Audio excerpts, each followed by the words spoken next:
6월 3일 새벽 예배를 시작하겠습니다. 사도신경으로 우리의 신앙을 고백하시겠습니다. 나는 전능하신 아버지 하나님, 천지의 창조주를 믿습니다. 나는 그의 유일하신 아들, 우리 주 예수 그리스도를 믿습니다. 그는 성령으로 잉태되어 동정녀 마리아에게서 나시고 본디오 빌라도에게 고난을 받아 십자가에 못 박혀 죽으시고 장사된 지 사흘 만에 죽은 자 가운데서 다시 살아나셨으며 하늘에 오르시어 전능하신 아버지 하나님 우편에 앉아 계시다가 거기로부터 살아있는 자와 죽은 자를 심판하러 오십니다. 나는 성령을 믿으며 거룩한 공교회와 성도의 교제와 죄를 용서받는 것과 몸의 부활과 영생을 믿습니다. 아멘. 다 함께 찬송가 220장 찬양하시겠습니다.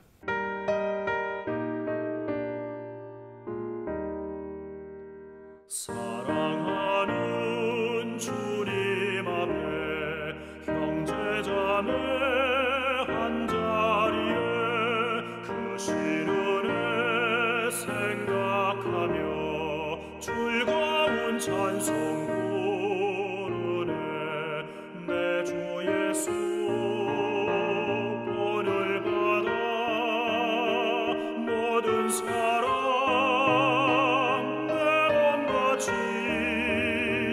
환난 근심 위로하고 진심으로 사랑하세.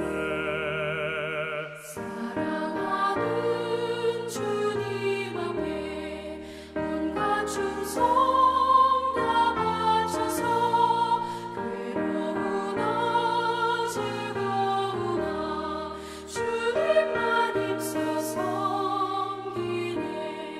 우리 주님 거룩한 손 제자들의 버르시사 남 섬기는 종의 도를 몸소에게 보이셨네. 사랑하는 주님 예수 같은 주로 섬기다니 한 피마다 한 몸이루 형제여 친구들이여 한 몸같이 친밀하고 마음으로 하나 되어 우리 주님 크신 뜻을 지성으로 순행하세. 오늘 우리에게 주시는 하나님의 말씀은 사도행전 15장 12절에서 35절까지입니다. 그중 30절에서 35절까지 제가 봉독하도록 하겠습니다. 그들이 작별하고 안디옥에 내려가 무리를 모은 후에 편지를 전하니 읽고 그 위로한 말을 기뻐하더라. 유다와 실라도 선지자라 여러 말로 형제들을 권면하여 굳게 하고 얼마 있다가 평안히 가라는 전송을 형제들에게 받고 자기를 보내던 사람들에게로 돌아가되 바울과 바나바는 안디옥에서 유하며 수다한 다른 사람들과 함께 주의 말씀을 가르치며 전파하니라. 아멘. 사도행전 15장은 예루살렘 사도회의에 대한 내용입니다.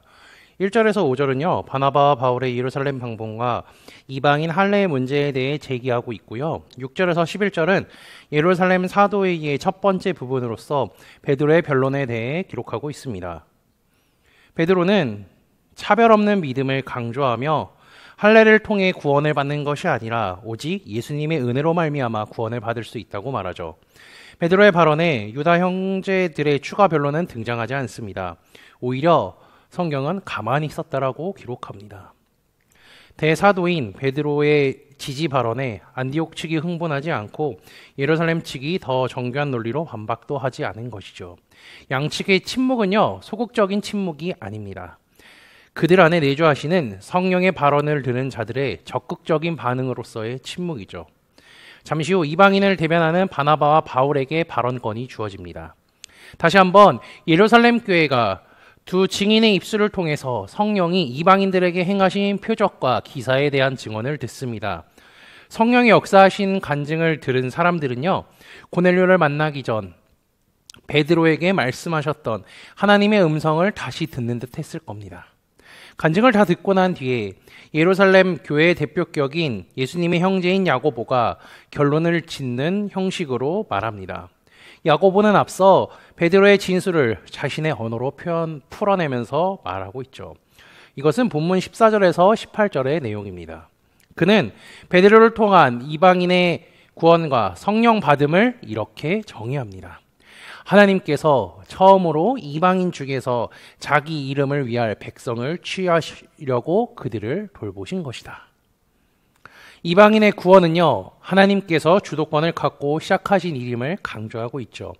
특히 14절에 이방인을 자기 이름을 위한 백성이라고 하는 표현이 있는데요. 이것은요, 구약 성경에서 이 표현은 이스라엘을 염두하고 있고요. 신약에서 이제 지금 이 상황에서 이 표현은요, 이방인을 염두하고 있는 것입니다. 즉 이것은요, 이제 이방인의 편입이, 이방인들이 이제 교회 안에 구성원으로 이제 또 인정되는 것, 예루살렘 교회에 인정을 받는다는 것은요, 역사적으로 이제 기록된 것이며 예루살렘 교회가 환영해야 할 일입니다. 야고보는 베드로의 증언이 개인의 경험에 국한 것이 아니라 다윗의 무너진 장막을 다시 지어 일으키신다는 약속과 모든 이방인들로 주를 찾게 하신다는 약속이 기록된 아모스 9장 11절 12절의 말씀이 성취되었다고 생각하죠. 예수님을 통해 무너진 하나님의 나라를 다시 세우셨고 성령을 보내셔서 이방인들을 모으셨죠. 이 모든 일을 계획하시고 이끌어 하시는 분은 바로 하나님입니다. 확실한 증거와 증언이 있고 그 모든 것이 탄탄한 성경적 근거를 갖고 있기에 야고보는 자신의 생각을 정리해서 19절, 20절에 이야기하죠. 결론은요, 하나님께로 돌아오는 이방인들을 괴롭게 하지 말라는 것이고요. 할례에 대해 지적하는 것이 아니라 우상과 음행, 불경건한 음식을 먹는 것을 경계하자고 하죠. 왜냐하면요, 이것들은 이방인들에게는 너무나 익숙한 신전 문화에 속해 있기 때문입니다. 습관적으로 했던 것을 끊어내지 못하면요, 하나님께 죄를 지을 수 있기 때문입니다. 본질은 타협할 수 없지만 비본질은 전체의 유익을 위해 상호 양보할 수 있음을 보여주고 있습니다. 이제 사도와 장로들을 중심으로 온 교회가 야고보의 결정을 적극 지지하며 이방 교회 서신을 보내기로 결정합니다. 편지만 근데 보내는 것이 아니라 대표단을 꾸려서 바나바와 바울과 함께 안디옥 교회로 파송하죠. 이는 예루살렘 교회의 진심과 배려가 나타나고 있습니다. 그리고 이제 대표로 가는 사람들은요, 바사바라 불리는 유다와 우리가 이제 바울과 함께 할 단짝인 실라가 여기서 처음 등장합니다. 이 편지의 발신자는요, 예루살렘 교회며 수신자는 안디옥과 수리아, 길리기아에 있는 이방 교회들이죠. 바나바와 바울이 1차 전도 여행 때 세운 교회들이 대상이라고 할 수 있습니다. 편지에는 우선 유대에서 온 어떤 형제들의 주장으로 심각한 고민에 빠졌을 이방 형제들의 마음을 헤아리고 있죠. 유대에서 온 어떤 형제들은요, 예루살렘 교회의 지시 없이 방문한 사람들이라는 것을 정확하게 콕 집으며 그 사람들의 말에 휘둘리지 말라고 합니다. 오히려 예루살렘 교회의 대변자는요, 바울과 바나바와 함께 가는 사람들이 진짜 대변자라고 하죠. 그리고 자신들이 결정한 것은 이제 만장일치로 이루어졌다라고 합니다. 편지의 본론은요, 이방 형제들에게 그 어떠한 짐도 지우지 않겠다고 합니다. 다만 우상의 제물, 피, 목매어 죽은 것, 음행은 신앙생활에 있어서 중요한 것이기에 스스로 멀리할 것을 당부합니다. 이는 교제뿐 아니라 하나님을 올바로 섬기기 위해서라고 덧붙이죠. 예루살렘 사절단이 안디옥 교회에 이제 복귀하고요, 모든 사람들이 모여서 큰 소리로 서신을 낭독하고 이후 길리기아와 갈라디아에서도 읽혀집니다. 이제 유대 교회와 이방 교회가 복음의 능력에 힘입어 인종과 민족, 종교적으로 거대한 담장을 허물게 됩니다. 32절을 보면요, 예루살렘 교회의 대표자인 유다와 실라를 선지자라고 표현하기도 합니다. 이 두 사람은요, 특별히 가르침을 통해서 많은 사람들의 마음을 강건하게 합니다. 그렇게 아름다운 교제의 시간을 넉넉히 가진 후 두 사람은 소임을 마치고 성도들의 환송을 받으며 예루살렘으로 복귀하죠.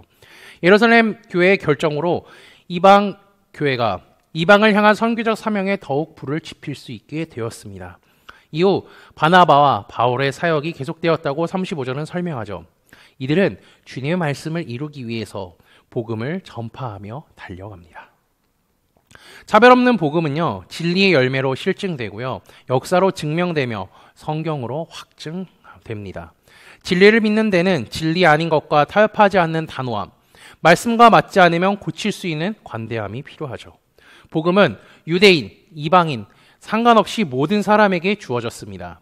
하나님께서 예수 그리스도를 통해 어느 누구에게나 주신 복된 소식이죠. 그 복된 소식을 내 알량한 지식, 미천한 경험으로 제안하신 적이 있으신가요? 그런 적이 있으시다면 오늘 예루살렘 교회의 결정을 생각하시며 모든 사람에게 선물로 주어진 복음을 전하시기만 하면 됩니다.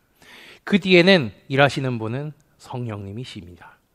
주님의 말씀에 순종하여 복음을 전파하며 살아가는 코너스톤 교회 믿음의 형제 자매들이 되시기를 주님의 이름으로 축복합니다. 다 함께 찬송가 503장 찬양하시겠습니다. 세상 모두 사랑 없어 냉랭함을 아느냐 곳곳마다 사랑 없어 탄식 소리뿐일세 악을 선케 만들고 모든 소망 이루는 사랑 얻기 위하여 저들 오래 참았네 사랑 없는 까닭에 사랑 없는 까닭에 사랑 얻기 위하여 저들 오래 참았네 곳곳마다 번민함은 사랑 없는 연고요 지근하게 손을 펴고 사랑받기 원하네 어떤 이는 고통과 근심 걱정 많으니 사랑 없는 까닭에 저들 실망하도다 사랑 없는 까닭에 사랑 없는 까닭에 사랑 없는 까닭에 저들 실망하도다 어떤 사람 우상 앞에 목을 밀고 있으며 어떤 사람 자연 앞에 사랑 요구하도다 먼저 믿는 사람들 예수 사랑 가지고 나타나는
다 함께 기도하시겠습니다.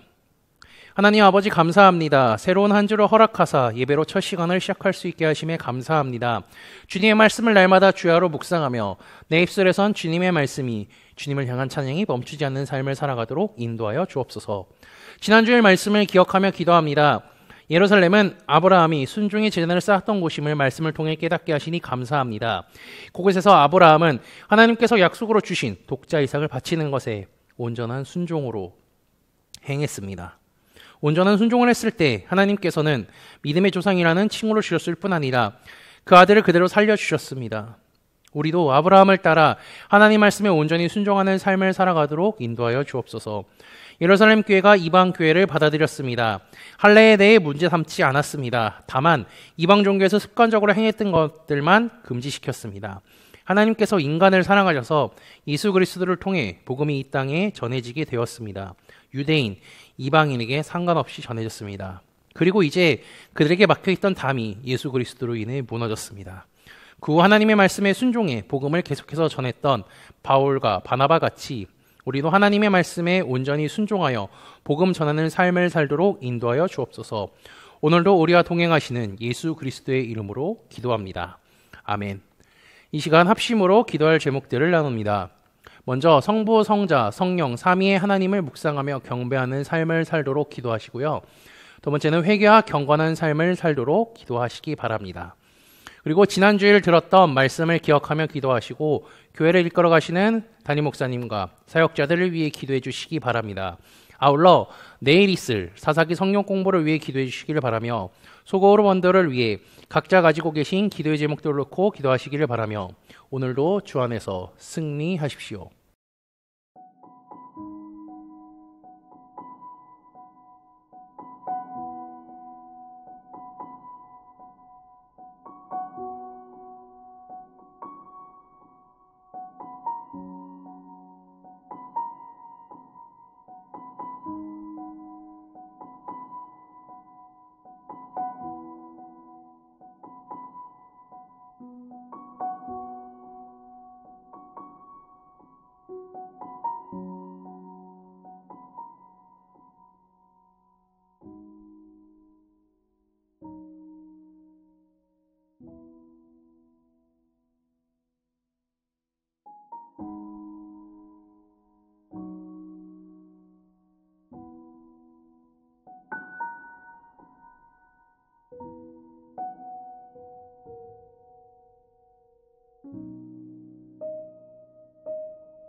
주